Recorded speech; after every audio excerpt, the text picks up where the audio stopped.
저희가 계속해서 열왕기상, 열왕기하를 공부하고 있어요. 그런데 성경에 보면 열왕기상, 열왕기하, 그 다음이 뭐죠? 역대상, 역대하 이렇게 나와요. 자, 열왕기서와 역대기서는요, 이스라엘의 역사를 다루는데 그 중에서도 왕들의 역사를 다뤄요. 그래서 열왕기상하와 역대기상하의 내용이 본문도 똑같은 내용들도 많아요. 일치하는 내용들. 자, 그러면 굳이 왜 열왕기상하와 역대기상하를 기록하고 있을까, 성경은? 이 차이를 아십니까? 왜 이게 두 개를 따로 기록하고 있는지? 자, 열왕기서는요, 우리가 계속 살펴보고 있는 대로 이스라엘이 남왕국과 북왕국으로 분열된 후에 이 두 왕국의 역사를 서로 번갈아 가면서 소개하고 있어요. 근데 역대기서는요, 통일왕국부터 시작하지만 남왕국의 역사만을 다루고 있습니다. 북왕국의 역사를 다루진 않아요. 왜냐하면 이 남왕국은요, 다윗의 후손으로만 그 왕이 이어지기 때문이에요. 북왕국은 총 19명의 왕이 등장하는데 그 중에 9번의 혁명이 일어나요. 역성혁명이 일어나는 거죠. 그런데 남왕국은 다윗 왕조, 다윗의 아들, 그의 아들, 그의 아들, 그의 아들, 즉 다윗의 혈통으로만 이루어집니다. 하나님의 언약이 있기 때문이에요. 하나님께서는 다윗과 언약을 맺어주심으로 너의 후손이 영원히 이 왕 위에 있을 것이다 라고 약속하셨기 때문에 이 약속이 지켜지는 거예요. 남왕국은요. 이제 이 이스라엘 백성들의 입장에서 생각해 보면요, 이제 바벨론이 다 무너지고, 바벨론에 의해서 이스라엘이 무너지고 포로로 잡혀갔다가 한참의 시간이 지나요. 한 70여 년이라는 시간이 지나고 다시 가나안 땅으로 포로 귀환을 하거든요. 회복을 하거든요. 근데 자기 본국으로 돌아왔는데 보니까 성전도 다 폐허가 됐고 물질적으로도 아무것도 없고 정신적으로도 완전히 폐허가 된 상태예요. 그러니까 이들은 완전히 멘붕에 빠져 있는 거죠. 도대체 여기서 뭘 할 수 있는지, 우리가 뭘 해야 되는지, 도대체 이 이스라엘 민족은, 우리 민족은 도대체 어떤 민족인지, 모든 것이 하나부터 열까지가 다 의구심이 드는 거예요. 그때 그 이스라엘 백성들에게, 야, 너희 이스라엘 백성들의 뿌리가 어떻게 됐는지, 이 땅을 창조하신 하나님께서 이 이스라엘 백성을 자신의 언약 백성으로 삼으시고 이들을 이제까지 지키고 보호하셨다는 사실을 알려줄 필요가 있었던 거예요. 그래서 단 한 번도 하나님은 너희를 포기한 적이 없으셨다는 것을 알려줘야 되는 거죠. 단지 우리의 조상들이 끊임없이 하나님 앞에서 범죄하고 멀어지려고 했기 때문에 하나님께서 잠시 채찍을 들어서 치셨지만 결국 이 백성들을 다시 끌어안으시고 여전히 사랑하고 계심을 이야기해 줄 필요가 생긴 거예요. 그래서 기록한 글이 역대기거든요. 역대상하. 그래서 이 역대기는 하나님의 언약은 절대로 끊어질 수 없다는 것을 보여주는 글이에요. 하나님의 언약은 아무리 세상의 질서가 힘과 권력이 공격을 하고 이스라엘 백성들이 하나님 앞에 죄를 지어도 하나님의 언약은 하나님에 의해서 지켜지는 거기 때문에 절대로 끊어질 수가 없다라는 것을 보여주는 거예요. 그래서 남왕국의 역사만을 기록하고 있어요. 그래서 이 남왕국은 바로 다윗의 후손이 왕에서 끊어지지 않을 거라는 여호와 하나님의 언약이 지켜지는 나라였어요. 그래서 이 세상의 힘들, 권력은 다윗의 후손을 끊으려고 애를 쓰고 또 이스라엘의 왕들은 끊임없이 하나님으로부터 멀어지려고 죄를 짓고 하나님의 말씀을 듣지 않지만 그럼에도 불구하고 여호와 하나님에 의해서 이 언약은 깨지지 않는다. 여호와 하나님에 의해서 이 언약은 지켜진다라는 것을 보여주는 것이 남왕국의 역사였어요. 그래서 그 남왕국의 역사를 기록한 글이 역대기였어요. 그러니까 기록의 목적이 열왕기서와 역대기서가 다르죠. 기록 목적 자체가. 자, 그런데 그 배경 속에서 우리가 오늘 본문을 좀 살펴보면, 오늘 11장의 본문을 보면 그 남왕국의 역사, 하나님의 언약을 하나님께서 지키시는 역사로 보여주는 이 남왕국의 역사가 이게 흔들려요. 이 하나님의 언약이 깨질 것 같은 위험에 이제 처해 있게 됩니다. 자, 1절 우리 같이 한번 읽어볼까요? 11장 1절. 우리 같이 한번 읽어보겠습니다. 시작. 아하시야의 어머니 아달랴가 그의 아들이 죽은 것을 보고 일어나 왕의 자손을 모두 멸절하였으나. 자, 지난주에 우리가 북왕국에서 일어난 예후의 반란을 살펴봤어요. 내용을 다 기억하시리라 믿지만 기억 못하셔도 괜찮아요. 자, 북왕국에서 남왕국과 북왕국이 있는데 이 북왕국에서 군대 장관 예후가 왕을 죽이고 다시 자기가 왕이 됩니다. 그래서 북왕국의 왕을 죽이면서 이 북왕국의 왕을 병문 차 방문한 남유다의 왕 아하시야를 죽인 거예요. 아하시야와 아하시야의 42명의 형제들을 싹 죽입니다. 근데 그때 죽은 아하시야, 남유다의 아하시야 왕이 바로 이 아달랴의 아들이에요. 아달랴의 아들. 이 아달랴는 왕의 어머니였거든요. 왕후였죠, 왕후. 그런데 이 왕후가 왕인 자신의 아들이 죽었다는 이야기를 듣고, 그의 형제들이 다 죽었다는 이야기를 듣고 그 다음에 바로 취한 행동이 뭐냐면 이 아하시야의 아들들, 그럼 이 아달랴에게 뭐가 돼요? 손주들이 되는 거죠. 이 손주들을 싹 다 죽여버립니다. 왕의 씨앗이 될 것 같은 이 왕의 후손들을 싹 죽여버려요. 왜 그랬을까요? 내가 왕이 되고 싶었으니까. 이 왕후의 자리에서 왕이 죽자 자신이 왕이 되려고 왕의 씨앗을 싹 죽여버립니다. 이 권력을 향한 욕망에 사로잡히면, 이 물질과 소유에 대한 욕망이 사로잡히면 가족도 보이지 않아요. 가족도. 이게 우리의 모습이지 않겠나 싶어요. 자, 이 아달랴, 이 잔인한 이 아달랴의 어머니가 누구예요? 북왕국 아합왕의 아내 이세벨이잖아요. 이 이세벨이 그만큼 잔인한 여인이잖아요. 자신의 권력을 유지하고 자신의 욕망을 채우기 위해서는 어떤 집도, 사람을 죽이는 것도 서슴없이 할 수 있는 여인이 바로 이 이세벨이었어요. 북왕국의 역사 속에서 가장 악한 왕이 아합왕인데 이 가장 악한 왕을 만든 여인이 바로 이세벨인 거죠. 이 아달랴는 그의 어머니 이세벨의 모습을 그대로 닮아 있습니다. 그러니까 이 끔찍한 비극의 원인을 다시 한번 생각해 보면, 이 여호사밧 왕이 북왕국의 아합 왕과 사돈을 맺잖아요. 그의 아들 여호람과 아합의 아들 아달랴를 결혼시키고, 그리고 그 아래에서 나온 아하시야 왕이 이제 왕이 됐는데, 지금 이 아하시야의 아들들, 손주들을 싹 다 죽인 거잖아요. 자, 여호사밧이 아합과 정략적 사돈을 맺으면서 얻을 수 있었던 이 정치적 안정감은 일시적이었던 거라면, 그로 인해서 치러야 될 대가는 바로 이 장면에서 보는 것처럼 매우 끔찍한 피해 숙청이었던 거예요. 그 잠시의 정치적 안정을 얻고자 이 끔찍한 대가를 치러야만 하는 거죠. 그러니까 눈앞의 이익을 위해서 하나님의 말씀을 버린 대가치고는 참 너무 끔찍한 것 같아요. 자, 어쨌든 앞서 이야기했던 것처럼 이 남왕국은 다윗의 후손을 통해서 왕이 이어질 거라는 하나님의 언약을 보여줘야 되는 거잖아요. 그런데 지금은 이 아달랴로 인해서 하나님의 언약이 깨질 위기에 처한 거예요. 왜냐하면 다윗의 후손을 지금 싹 다 죽여버렸으니까. 자, 이 열왕기서를 듣고 있는 사람들의 입장에서 생각해 보면, 자, 이 열왕기서를 듣고 있는 사람들은 어떤 사람들입니까? 이스라엘이 무너지고 바벨론의 포로로 잡혀가 있는 사람들. 그래서 이 열왕기서는 포로로 잡혀가 있는, 나라가 망하고 모든 것이 상실된 자들에게 하는 설교예요. 설교. 이 열왕기 상하는 그 설교로 들으셔야 되는 거예요. 자, 그럼 그 포로로 잡혀가 있는 이스라엘 백성들이 지금 이야기를 듣고 있는 거예요. 망연자실한 상태에서. 자, 이들의 입장에서 생각해 보면 이전의 왕들이 하나님께 범죄해서, 그 여호람, 아하시야 왕과 선지자 백성들이 범죄해서 하나님의 언약이 지금 깨지고 있는 거 아닌가? 그 결과 우리가 이렇게 망해서 포로로 잡혀와 있는 거 아닌가? 이젠 정말 하나님께서 우리를 포기하시고 버리신 것이 아닌가 하는 마음으로, 불안한 마음으로 지금 이 말씀을 듣고 있는 거잖아요. 자, 그런데 2, 3절 보세요. 2절, 3절 함께 읽어볼게요. 시작. 요람 왕의 딸 아하시야의 누이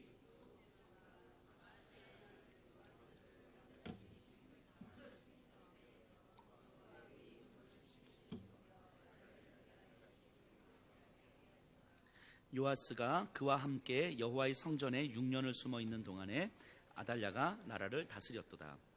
자, 사람의 이름이 많이 나오니까 좀 헷갈릴 수 있는데 그냥 잘 보시면 돼요. 이름을 다 기억하지 않으셔도 돼요.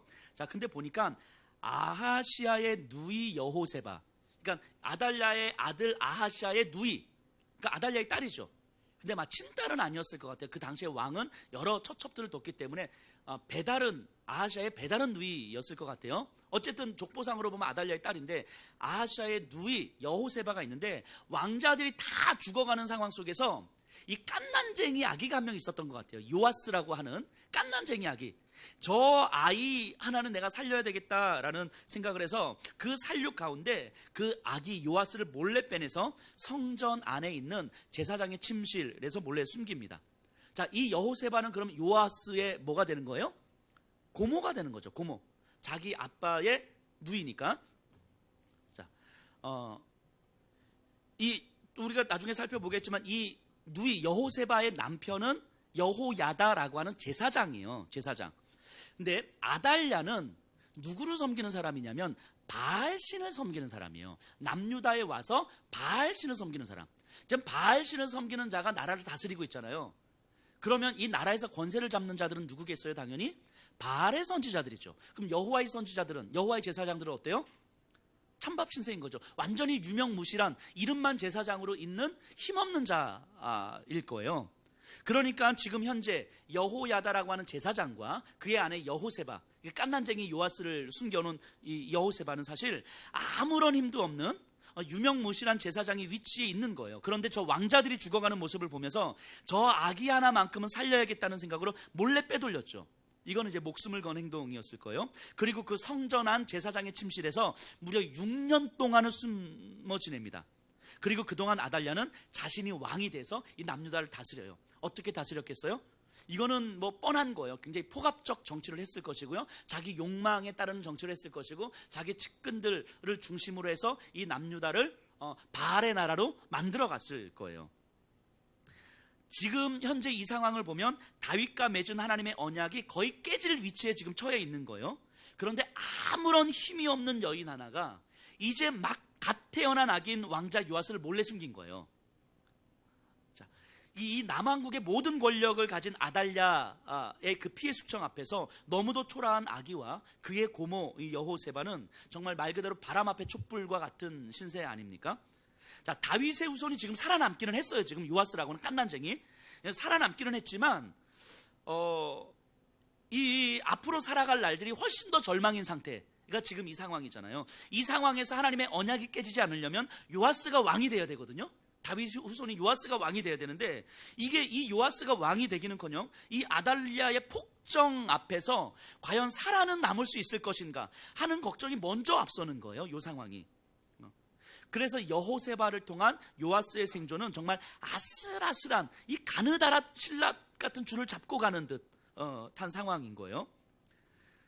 자, 우리가 이 상황을 다시 좀 돌아보면 아달랴의 권력과 통치는 자신의 욕망을 성취하는 것이지만 그녀의 의도와 상관없이 하나님의 언약을 깨트리기 위한 공격이었죠. 아달랴가 나는 하나님의 언약을 깨트릴 거야 라고 의도하진 않았지만 그녀의 어떤 권력과 통치는 하나님의 언약을 깨트리는 방향으로 가는 거잖아요. 이처럼 하나님을 알지 못하는 이 땅에서의 권력을 향한 욕망, 소유하고자 하는 욕망, 자신의 안전을 향한 욕망은 창조의 질서를 회복하시겠다는 하나님의 언약을 깨트리는 공격이 될 수밖에 없어요. 왜냐하면 창조의 질서를 회복하시기 위한 하나님의 언약은 결국 하나님의 사람들은 이 땅의 완전한 조화와 정의와 평등과 사랑과 공존을 위해서 살아가는 존재잖아요. 그래서 나라는 존재는 타인을 위한 존재잖아요. 나라는 존재는 이 질서를 위한 존재인 거잖아요. 나를 통하여서 이 땅의 아름다움이 이루어지고 이 땅에 하나님의 나라가 이루어지는 거잖아요. 그런데 권력을 향한 욕망, 소유적 욕망, 자신의 안전을 향한 욕망의 방향성은 어디를 향해 있어요? 나 자신을 향해 있는 거죠. 내 주변의 상황과 환경과 주변의 사람들은 나를 위해 존재해야 되는 거죠. 그래서 나에게 유익이 되면 내가 관계를 맺고 나에게 유익이 되지 않으면 관계를 맺지 않는 질서가 만들어지는 거잖아요. 이것이 욕망적 질서인 거죠. 그러니까 방향이, 창조의 질서는 방향이 나를 통하여서 타인들을 향하여서 이 세상을 향하여서 흘러가는 거라면 욕망적 질서는 이 방향성이 나를 향해 있는 거죠. 모든 존재가 나에게 유익이 되는 방식으로 내가 살아가야 되는 거잖아요. 그래서 우리가 조금 더 가지려고 하고 조금 더 좋은 대학 가려고 하고 조금 더 많은 것을 소유하려고 하는 그런 욕망에 지배되고 있는 거 아닙니까? 어쨌든 이 세상에 하나님이 없는 이 세상의 욕망은 그런 하나님의 창조 질서를 깨트리는 방향으로 갈 수밖에 없는 거예요. 그래서 하나님의 그렇기 때문에 이 아달랴에 의해서, 세상의 권력에 의해서 하나님의 언약이 깨트려질 위기에 처해 있을 때 하나님은 하나님께서 직접 나서서 이 언약을 지키시는 방식으로 행동을 하시는 거죠. 왜냐하면 하나님은 자신의 언약을 자신 스스로 지키시는 분이기 때문이죠.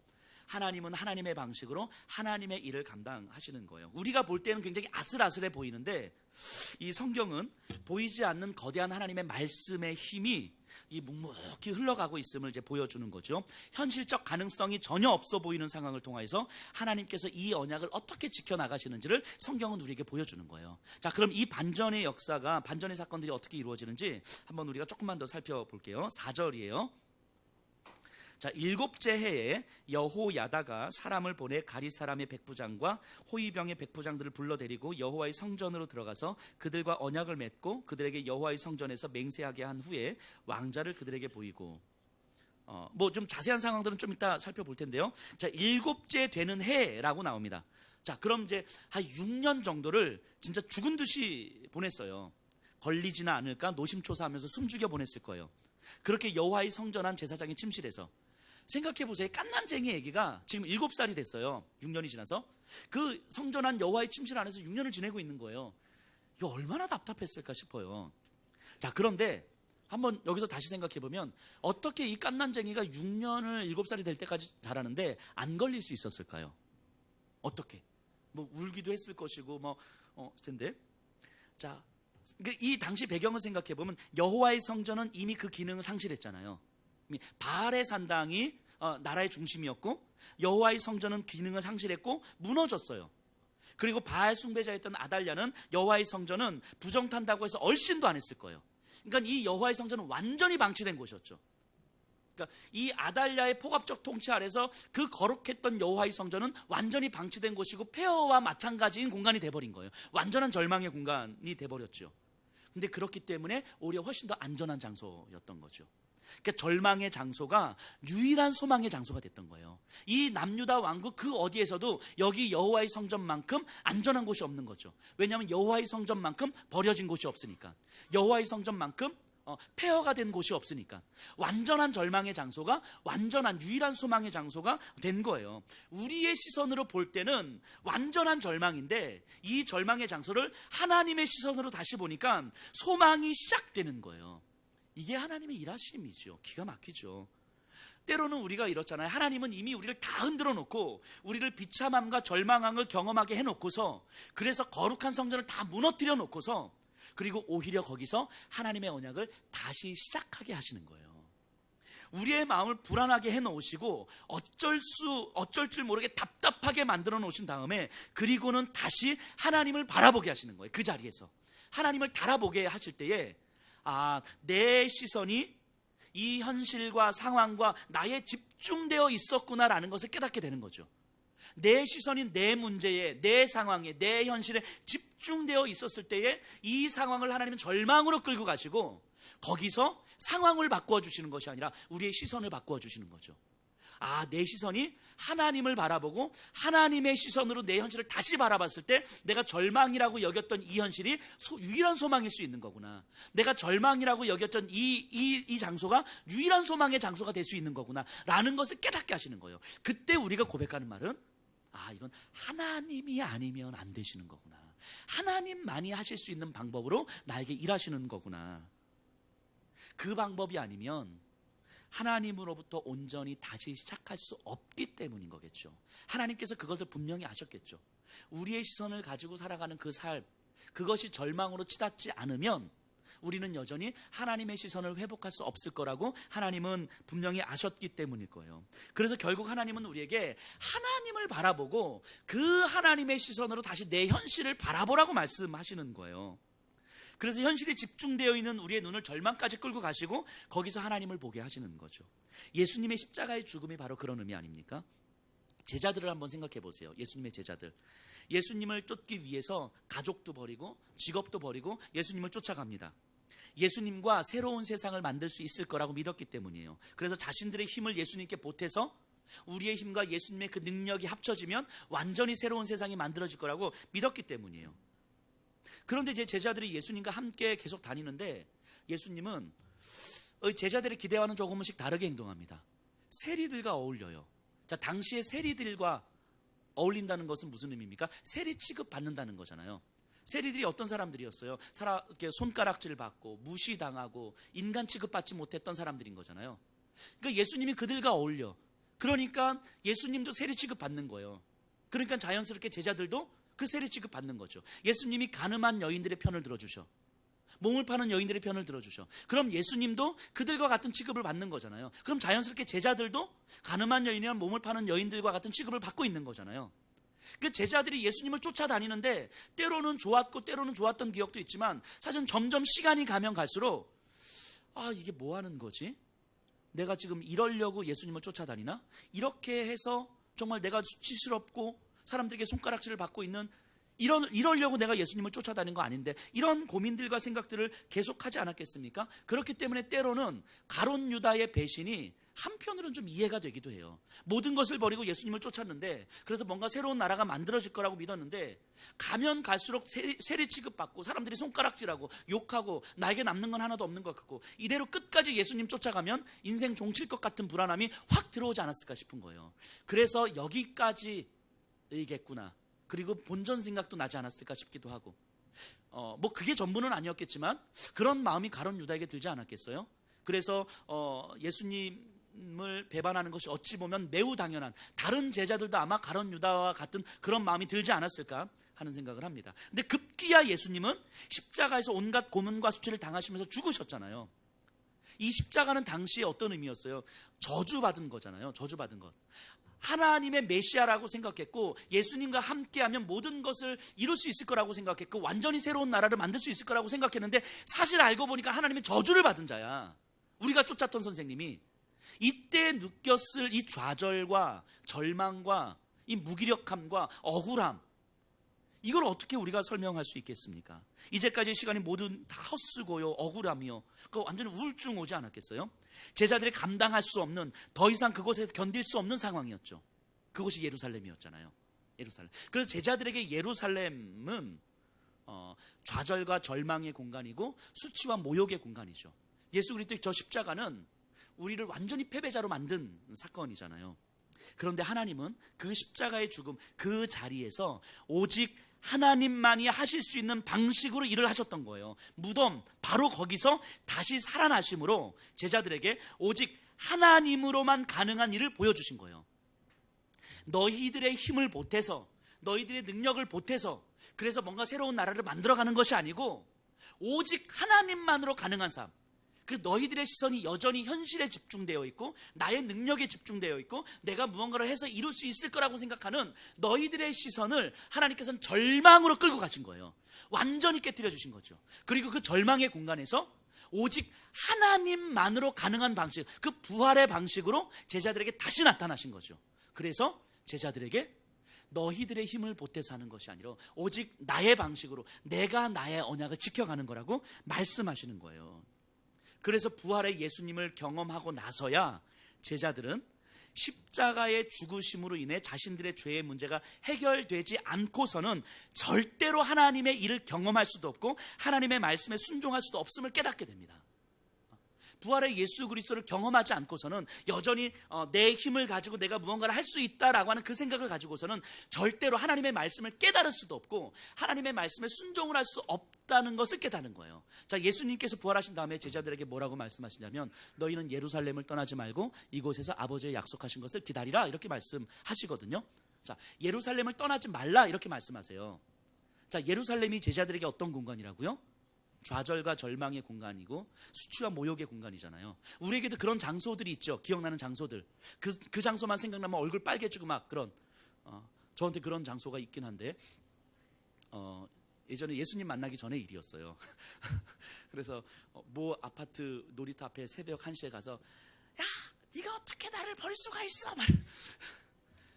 그랬더니 저희 아내가 어쨌든 그래서 그곳을 생각하면 아직도 정말 제 20대 중반에 일어났던 일인데 아직도 한 20여 년이 지난 지금도 생각하면 그 공릉동 그 아파트만 생각하면 막 얼굴이 빨개져요. 어쨌든 그런 장소 그래요.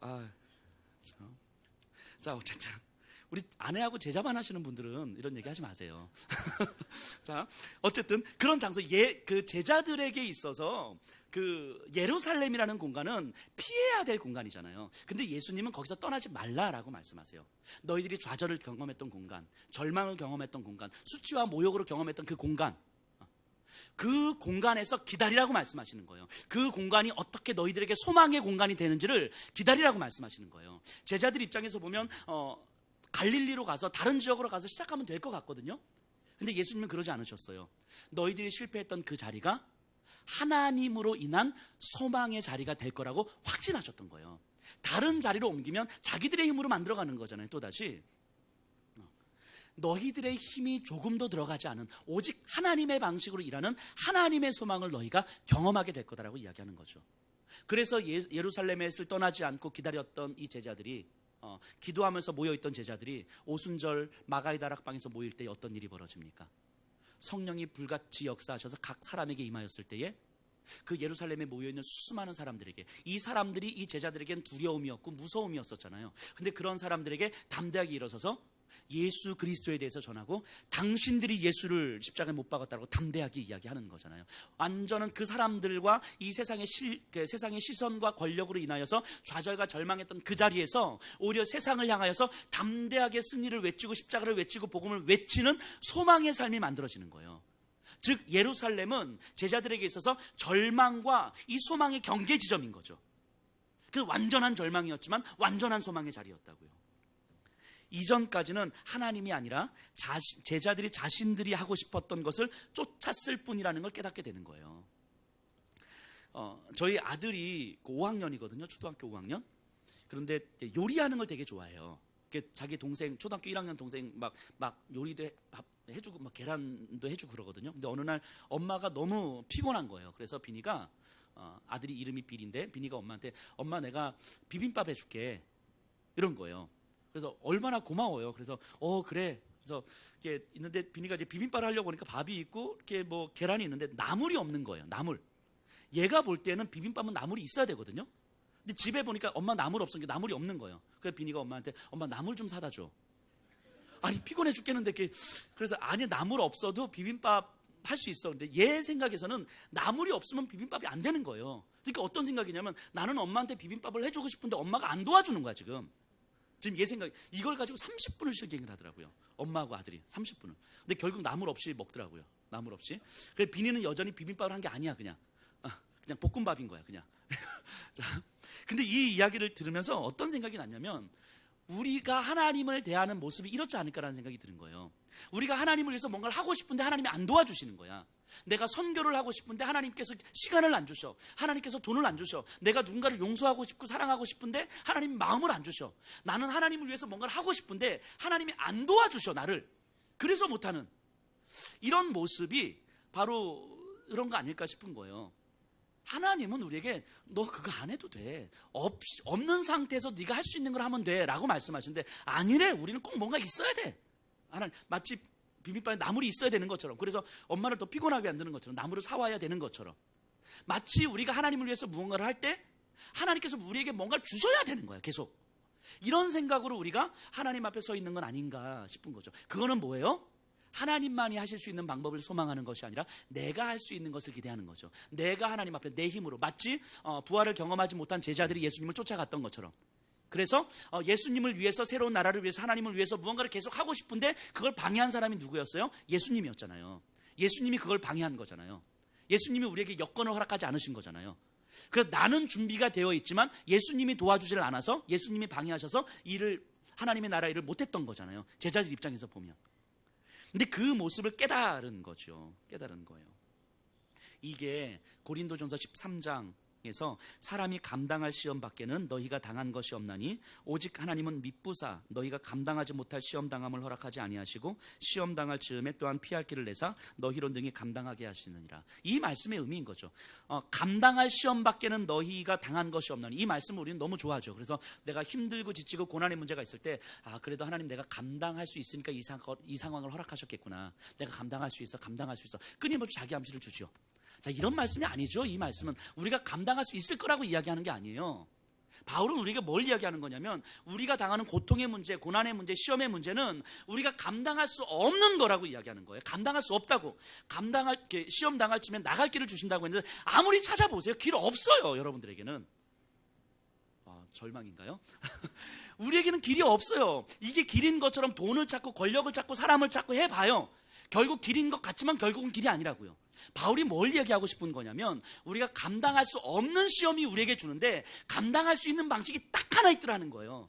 그게 뭐냐면 십자가를 의지하는 거라고 이야기하는 거예요. 우리의 시선이 동서남북으로 돌아봐도 아무런 길도 없고 나갈 길도 없는데 우리에게 나갈 유일한 길이 하나가 있는데 그것이 뭐냐면 하늘의 하나님을 바라보는 거라고 이야기하는 거라고요. 하나님을 의지하지 않고 하나님의 시선으로 바라보지 않으면 이 땅에서 우리가 감당할 시험이라는 건 없다고 이야기하는 거예요. 우리가 감당할 수 있다고 믿는 건 지금 당장 나에게 돈이 있고 지금 당장 나에게 힘이 있고 지금 당장 나에게 자녀들이 잘 되고 지금 당장 사람들이 나를 인정하고 있기 때문에 뭔가 감당할 수 있다고 믿는 거지만 이것들은 결국 나를 배신하는 것들이죠. 이런 것들은 결국 내 삶을 다시 발목 잡는 것들이죠. 결국 우리가 감당할 수 있는 유일한 길은 십자가의 연회를 붙드는 것밖에 없다고 이야기하는 거예요. 그래서 감당할 수 없다고 이야기하는 거예요. 이 땅의 방식으로는. 아달랴와 같은 이 세상의 힘 앞에서 이 가느다란 신라처럼 보이는 이 믿음, 마치 오늘날의 우리 청년들이 이 시대 속에서 대학과 성적과 영어와 취업과 결혼과 등등 무한 경쟁 속에서 끊임없이 이 자존감이 낮아지고 무너져만 가는 이 현실 속에서 그래도 예배를 드리고 말씀을 붙들고 살아야 된다라고 하는 이것이 사실은 아무런 의미가 없어 보이잖아요. 때로는 이 무한 경쟁과 같은 이 시대 속에서 그래 기도 한번 하는 게 그게 무슨 의미가 있어 라고 생각할 만한 이 시대잖아요. 그런데 사실은 이 말씀의 힘, 가느다란 믿음의 힘이 이 세상을 압도하는 하나님의 능력이라는 것이 경험이 되는 거예요. 그러니까 이 좌절과 절망이라고 하는 우리를 무기력해 만들고 우리를 넘어지게 만드는 이 현실이 사실은 우리의 시선이 바뀌면 이것이 하나님에 의해서 이루어지는 소망의 자리라는 것이 우리에게 경험이 되는 거라고요. 자, 다시 좀 본문으로 좀 돌아와서요. 이후의 상황을 그냥 간략하게만 살펴보면 이 여호세바의 남편인 여호야다가 6년 동안 숨죽여 지내면서 조금씩 반격의 기회를 준비했을 거예요. 하나님은 다윗의 후손을 통해서 왕을 세우시겠다고 했기 때문에 반드시 그렇게 될 거라고 믿었어요. 그래서 목숨을 걸고 사람을 만났을 거예요. 마치 상상해보면 이런 장면 아니었겠어요?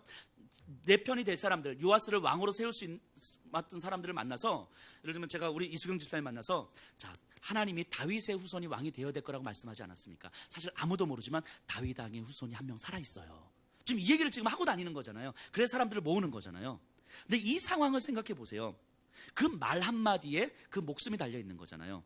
마치 저희가 북한의 선교사님들을 파송하는데 북한에 파송한 우리 선교사님들은 그곳에서 숨죽여 살다가 정말 한마디 하면 사람들에게 예수를 전하잖아요. 사실 내가 예수 믿는 사람인데 예수님이 우리 구주이십니다. 이렇게 전하는 거잖아요. 1년 지나면서 한 사람한테 전하고.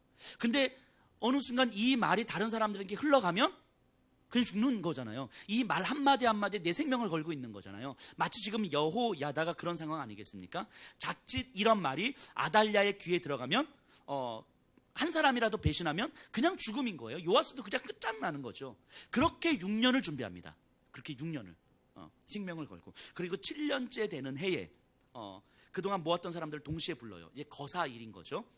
그래서 군사들을 배치합니다. 여호와의 성전 안에 있는 왕자 요아스를 보호할 군사들, 왕궁의 그 아달랴의 군사들을 견제할 군사들, 그 만일의 사태에 대비해서 뒤에서 2중 3중으로 그 공격할 군사들을 딱 배치합니다. 그리고 이제 뭐 절차들을 다 밟아요. 그리고는 11장 12절. 자, 함께 읽어볼게요. 시작. 여호야다가 왕자를 인도하여 내어 왕관을 씌우며 율법책을 주고 기름을 부어 왕으로 삼음에 무리가 박수하며 왕의 만세를 부르니라. 자, 이 장면을 생각해 보세요. 이 모인 사람들은 여호야다의 말에 동의한 사람들이잖아요. 다윗 왕의 후손이 왕이 되어야 될 거라고 하나님의 언약을 믿는 사람들이 지금 모인 거잖아요. 근데 지금 현실은 아달랴의 폭정 앞에서 다윗 왕의 후손이 끊어진 것 같고 하나님의 언약이 끊어진 것 같은 이 절망과 좌절의 현실 속에서 갑자기 이 왕자 요아스가 딱 등장한 거예요. 말은 했지만 사실은 요아스를 못 봤을 거잖아요.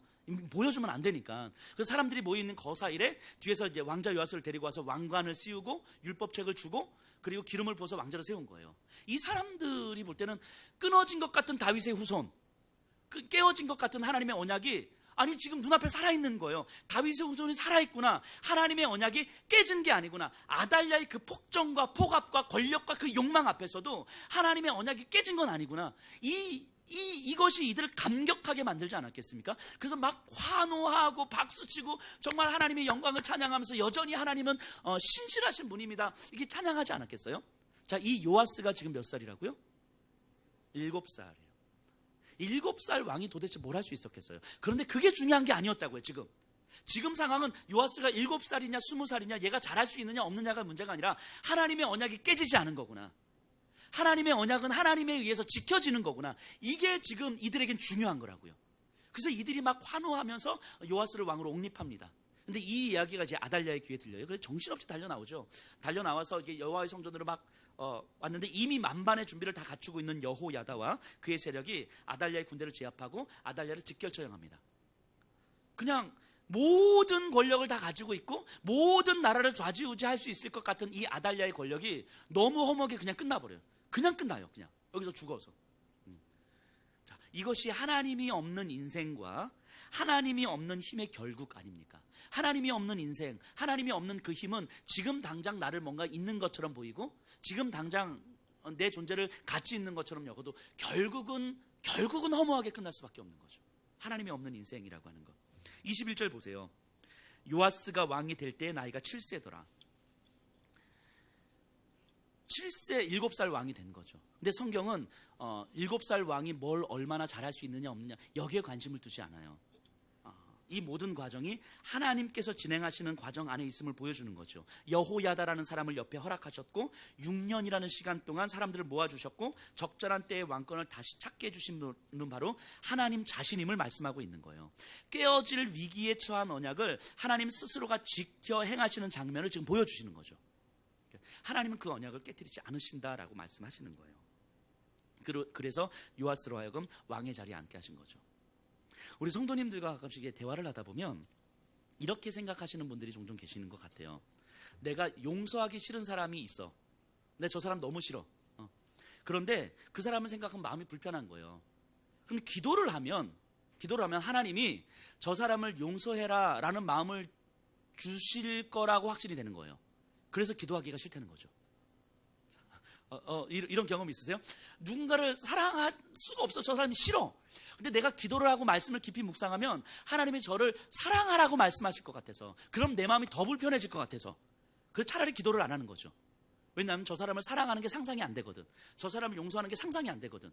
근데 하나님이 나에게 선명하게 말씀하시면 내가 순종하지 않으면 내 마음이 불편하니까 차라리 기도를 안 하는 방식을 선택하는 거죠. 자, 오해하지 마세요. 오해하지 마세요. 우리의 기도가 깊어지면요, 하나님은요, 야, 그 사람을 용서해라, 그 사람을 사랑해라, 이렇게 말씀하시지 않아요. 우리가 할 수 없는 것을 강요하시는 분이 아니시죠. 우리 하나님은 그냥 걱정하지 말고 기도하세요. 괜찮아, 용서해라, 이렇게 말씀 안 하실 거예요. 하시면 순종하시고 근데 그렇게 말씀 안 하신다고요. 우리가 기도할 때 하나님 우리에게 어떤 마음을 주시냐면, 네가 그 사람을 용서하지 못해도 그래도 나는 너를 사랑한다, 이 마음을 주시는 거예요. 네가 그 사람을 품지 못해도 그래도 나는 너를 사랑한다. 네가 그 사람을 용서했기 때문에 내가 너를 사랑하는 게 아니라, 너가 여전히 죄를 짓고, 네가 여전히 부족하고, 네가 여전히 너의 욕망을 내려놓지 못하고, 네가 여전히 너가 하고 싶은 대로 살아가도, 너의 감정에 충실하게 살아가도, 그럼에도 불구하고 나는 너를 사랑한다, 이 마음을 주시는 거예요. 우리의 기도가 깊어지면 우리의 자금, 우리의 실수, 우리의 연약함, 우리의 부족함, 이런 것들에도 불구하고 우리가 다시 하나님을 향하게 되면 하나님은 여전히 우리에게 그래도 내가 너를 사랑한다라고 말씀하시는 거예요. 왜 그렇습니까? 우리 때문에 우리를 사랑하시는 것이 아니기 때문인 거예요. 우리가 죄를 짓지 않고, 우리가 거룩하게 살고, 우리가 정결하게 살고, 우리가 순결하게 정직하게 살아서 우리를 사랑하시는 것이 아니기 때문인 거예요. 우리를 사랑하시는 이유가 무엇입니까?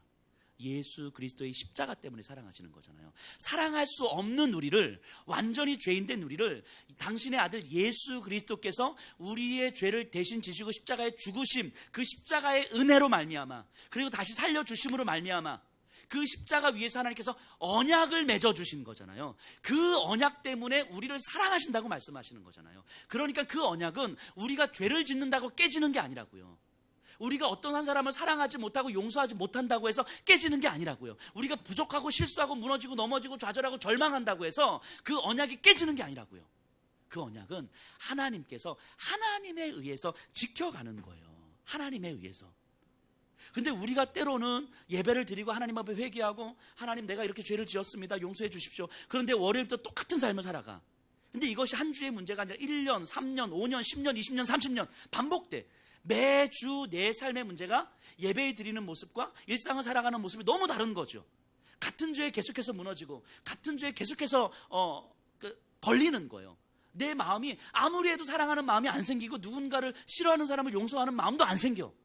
그러다 보니까 어느 순간 우리 안에 이런 마음이 드는 거죠. 이런 내가 예배를 드려도 뭐하지? 이런 내가 기도를 한다고 해서 뭐가 달라지나?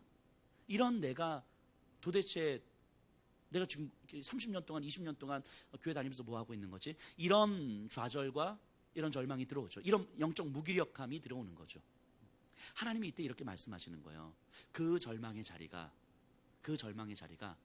하나님으로만 가능한 소망의 자리가 될 수 있다고 이야기하는 거예요. 그래서 우리에게 상황과 환경을 바꿔주시는 것이 아니라 우리의 시선을 바꿔주시는 거예요. 그래서 무기력하여 넘어져 있는 우리에게 하나님 그럼에도 불구하고 하나님을 향하여서 다시 나오면, 너가 그렇게 10년 동안 20년 동안 30년 동안 죄 가운데 살았고 욕망 가운데 살았고 하나님 없는 인생으로 살았지만 그럼에도 불구하고 여전히 내가 너를 사랑한다, 이렇게 말씀하시는 거예요. 네가 아무리 도망간다 할지라도 그럼에도 불구하고 내가 너를 사랑한다. 왜냐하면 내가 내 아들 예수를 죽이면서까지 너를 살려냈는데, 그렇기 때문에 내가 너를 사랑하지 않을 수가 없다고 말씀하시는 거예요. 내가 너를 포기할 수가 없다고 말씀하시는 거예요. 이게 하나님의 언약이죠. 하나님의 언약은 하나님에 의해서 지켜지는 거예요.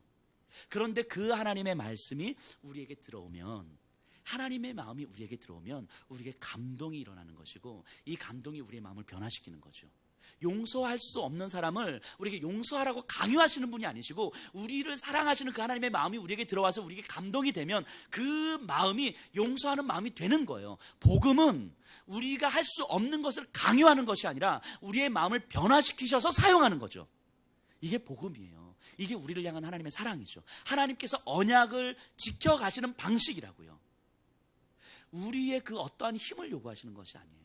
그렇기 때문에 우리가 무너지는 우리의 일상은 절망과 이 소망의 경계선인 거예요. 우리의 환경과 상황과 내 시선이 집중되어 있으면 이것은 결국 절망으로 향해 가는 길이지만, 그 상황 속에서, 그 절망적 상황 속에서 우리의 시선을 하나님을 향해서 다시 들게 하시면, 그 상황에서 하나님만이 하시는 방식으로, 예수 십자가의 은혜로만 하나님께서 그 언약을 지키는 방식으로 우리에게 소망이 되신다고 말씀하시는 거예요. 그 소망이 우리에게 믿어지면, 그 소망이 우리에게 들어오면 그 자리에서 우리는 일어나는 거예요. 그 자리에서 우리는 힘을 내는 거라고요. 그 자리에서 우리는 용서할 수 있는 힘도 생기고, 사랑할 수 있는 힘도 생기고, 누군가를 넉넉하게 받아줄 수 있는 힘도 생기고, 내 것을 내어놓을 수 있는 힘도 생기는 거예요. 그리고 내 존재의 의미가 하나님으로 설명 가능한 거예요. 그래서 우리의 삶은 내 경험과 내 지식과 내 삶의 크기로 이루어지는 삶이 아니라 하나님의 크기로 만들어지는 삶이 되는 거예요. 내가 살아가는 게 아니라 하나님의 크기로 하나님께서 살게 하시는 삶을 우리가 사는 거예요. 그게 그리스도인이죠. 우리가 처해 있는 삶의 현실이 절망과 소망의 경계선이라는 것을 우리가 항상 생각하십시다. 그리고 그곳에서 우리의 시선을 하나님께로 드십시다. 우리 이 시간 다 같이 일어나셔서 하나님을 찬양하겠습니다.